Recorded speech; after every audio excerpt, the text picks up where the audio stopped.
Agartala press ক্লাবের সম্পাদক রমাকান্ত দেকে নিয়ে আবার বিতর্কে দানা বেঁধে উঠল। রাকেশ দেবনাথ নামে এক চিত্র সাংবাদিকের মৃত্যুর পেছনে রমাকান্ত দে জড়িত অভিযোগ রাজ্যের চিত্র সাংবাদিক সুমন দেবরায়ের এই দাবি নিয়ে তৈরি হয়েছে রহস্য।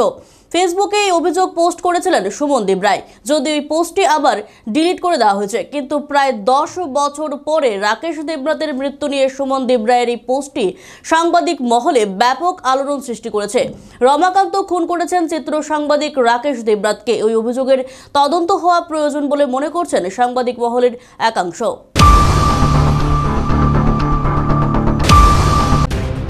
সিনিয়র চিত্র সাংবাদিক সুমন দেবরায় বহুদিন ধরেই বর্তমান প্রেস ক্লাবের সম্পাদক রমাকান্তের ব্যবসায়িক পার্টনার। ইমেজ সলিউশন হলো তাদের ব্যবসায়িক প্রতিষ্ঠানটির নাম। সেখানে ফ্লেক্স থেকে আরম্ভ করে যাবতীয় অ্যাডভার্টাইজমেন্ট সংক্রান্ত কাজকর্ম হয়। সম্প্রতি সিনিয়র চিত্র সাংবাদিক সুমন দেবরায় ফেসবুকের মাধ্যমে অভিযোগ তুলেছেন প্রেস ক্লাব সম্পাদক রমাকান্ত দের ছোট ভাই নাকি সুমন বাবুকে 28,500 টাকা চুরি করেছেন বলে অভিযোগ আরোপ করেছেন। তাকে অপমান করেছে রমাকান্ত দের ছোট ভাই। এই মিথ্যে অভিযোগ তার পক্ষে মেনে নেওয়া সম্ভব নয়, তাই রমাকান্ত দের প্রকৃত স্বরূপ সবার সামনে আনতে সুমন বাবু ফেসবুকে এই পোস্ট করেছেন, এমনটাই মনে করছেন সাংবাদিক মহলের অনেকেই। কিন্তু প্রশ্ন উঠেছে, রমাকান্ত কি সত্যিই রাকেশ দেবনাথের মৃত্যুর পেছনে দায়ী? এই ঘটনার সত্যতা যাচাই করেনি সামাজিক যোগাযোগ মাধ্যমে করা সুমন দেবরায়ের পোস্টের ভিত্তিতেই এশিয়ান টাইমস রাকেশ দেবনাথের মৃত্যুর ঘটনাটি আগ্রহান্বিত।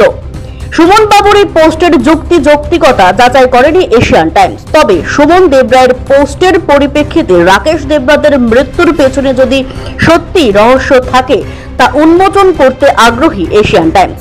প্রসঙ্গত 2015 সালের 13 জুলাই মৃত্যু হয়েছিল চিত্র সাংবাদিক রাকেশ দেবনাথের।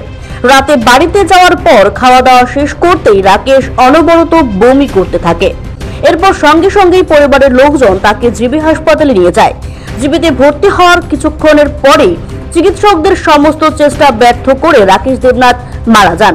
ময়না তদন্ত হয়েছিল, কিন্তু তাকে হত্যা করা হয়েছে কিনা বা তার খাবারে বিষ মেশানো হয়েছিল কিনা সেই বিষয়গুলো আজ পর্যন্ত প্রকাশ্যে আসেনি। কিন্তু চিত্র সাংবাদিক সুমন দেবরায়ের ফেসবুকে করা পোস্ট কিন্তু এবার অন্য ইঙ্গিত করতে শুরু করেছে। এক্ষেত্রে সুমন দেবরায় কি এমন কোনো ঘটনা জানেন যা রাকেশের মৃত্যুকে ত্বরান্বিত করেছে? চিত্র সাংবাদিক সুমন দেবরায় তার সামাজিক যোগাযোগ মাধ্যমে বলেছেন, রাকেশ দেবনাথ চিত্র সাংবাদিককে রমাকান্ত মেরেছে, প্রমাণ আছে। তৎকালীন সময়ে রাকেশ দেবনাথের প্রায় সর্বক্ষণের সঙ্গে ছিলেন চিত্র সাংবাদিক তথা প্রেস ক্লাবের বর্তমান সম্পাদক রমাকান্ত দে, সুমন দেবরায়, পার্থজিৎ দত্ত সহ আরো কয়েকজন। একসাথে তারা চলতেন, আসরে বসতেন, মদ্যপান করতেন বলে খবর। এক্ষেত্রে সুমন দেবরায় হঠাৎ করে কেন কবর থেকে রাকেশ দেবনাথকে তুলে আনলেন? এতদিন সুমন দেবরায় কেন রাকেশের মৃত্যুর গোপন রহস্য উন্মোচন করেননি? রমাকান্তের ভাইয়ের দেওয়া চোর তকমা মেনে নিতে পারেননি বলেই কি সিনিয়র চিত্র সাংবাদিক সুমন দেবরায় রমাকান্তের বিরুদ্ধে এই অভিযোগ করলেন? এই প্রশ্ন এখন ঘুরপাক খাচ্ছে রাজ্যের সংবাদ জগতে। তবে রহস্যজনকভাবে সুমন দেবরায় ফেসবুকে করা পোস্টটি তুলে নিয়েছেন। এক্ষেত্রে আগরতলা প্রেস ক্লাবের সম্পাদক রমাকান্ত দে কি সুমন দেবরায় এসে প্রভাবিত করে এই পোস্টটি তুলতে বাধ্য করেছেন? সে যাই হোক, এটা আভ্যন্তরীণ ব্যাপার। কিন্তু এত বছর পর প্রয়াত চিত্র সাংবাদিক রাকেশ দেবনাথের মৃত্যুর গোপন উপাখ্যানটি সুমন যেহেতু সামনে এনেছেন, তাই এই বিষয়ে তদন্ত হওয়া প্রয়োজন বলে মনে করছেন সাংবাদিক মহল। Bureau report, Asian Times.